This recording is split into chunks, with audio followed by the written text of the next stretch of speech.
Go ahead and jump to your file directory where we have the steps folder. Let's go ahead and open up the 11th step, which is called Managed, Validate, and Submit. Go ahead and copy the entire code and paste it into your assets.module file and save it. We've added two functions to this file.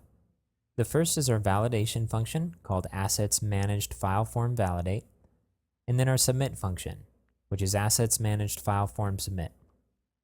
In our validation function, I just wanted to demonstrate how we can require a file to be uploaded as part of a form. By default, you can't use the required parameter for a managed file input. So we have to manually add the check for the file existing in the form state values. And we also have to add any additional asterisk for a red asterisk for the required input or information to the form specifying that it's required. So all of that has to be manual. If we want to check for its existence, here's what we do. We check in the form state values managed file. We want to make sure that it exists, and then we want to make sure that the value is numeric. The managed form is actually a collection of inputs. It's not just the file input, but it's also several others. And when it gets processed, the value for the form state for the managed file input is going to be numeric. And that's going to correspond to the FID in the managed file table. So we want to check that it exists, and we want to check that it's numeric. And if it's not either of those, we want to set an error and require the user to add that file. Here's the submit function. First, we're going to check to make sure that the value for the managed file is not 0. It will be 0 if there's not a file uploaded. And then we need to make the file permanent. So first step is loading the managed file. And this is a function that you'll see used a lot because this is how we pull data out of the file database and into a variable using file load. And we're going to pass it the file ID. And again, this is the same value that we were checking for up here, which is in the form state values array under the name of the input that we're uploading as, which is managed file for this form. Next, we need to set the status item inside the file object to file status permanent. And this will mark it as permanent so that when cron runs, that file won't get purged.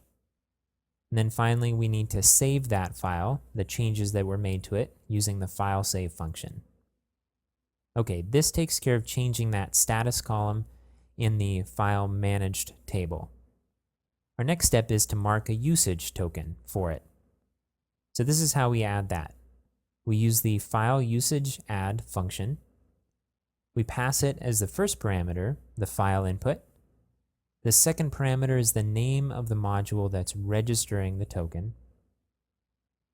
The third is a special indicator of how our module is using this. So it can be any string here that describes what this object is supposed to be. In this case, we know it's going to be an image, and so we're just calling it image. And then finally, because this module can register multiple usage for the same file under the same name, we want to add an additional unique ID for this file usage token. And we're just making this 1 because we know we're only going to do this once. Finally, we're just setting a Drupal set message so that the user knows that the file has been marked as permanent and is uploaded and things are going well. Okay, let's go ahead and jump to the browser and take a look at this in action. I'm going to refresh this page. I'm going to go ahead and browse and upload a file. We have it here, and I'm going to go ahead and submit this. We got a note up here that says your file has been uploaded. That's a good sign. Now let's go ahead and jump to our database table where we have our file managed section. and we're going to be looking for a different status for the last file that we uploaded, which was 10. And sure enough, if we go to the status column here, we see that this has a status of 1. So this is our new file that we just uploaded and marked as permanent. All right, the second thing we want to check for is the file usage. So I'm going to jump to the file usage table. And sure enough, we have an entry here now. And all of our data that we passed to it, the name of the module, the type, and the ID, are all entered into this file usage table. Okay, now that we've got this, we can go ahead and deal with presenting this file and making it available to the public, which is just a little different when we're working with a managed file, because we're going to be working with separate API functions and we're calling the database instead of scanning a directory for files.